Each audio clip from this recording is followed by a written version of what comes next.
الرحمن الرحیم۔ صحیح بخاری حدیث نمبر 901۔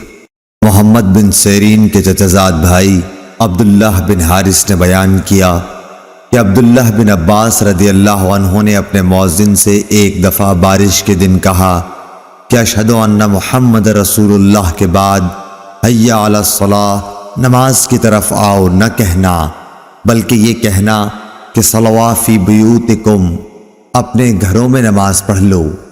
لوگوں نے اس بات پر تعجب کیا تو آپ نے فرمایا کہ اسی طرح مجھ سے بہتر انسان رسول اللہ صلی اللہ علیہ وسلم نے کیا تھا۔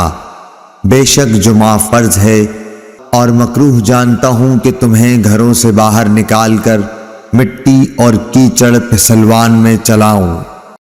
اللهم صل على محمد وعلى آل محمد كما صليت على إبراهيم وعلى آل إبراهيم إنك حميد مجيد اللهم بارك على محمد وعلى آل محمد كما باركت على إبراهيم وعلى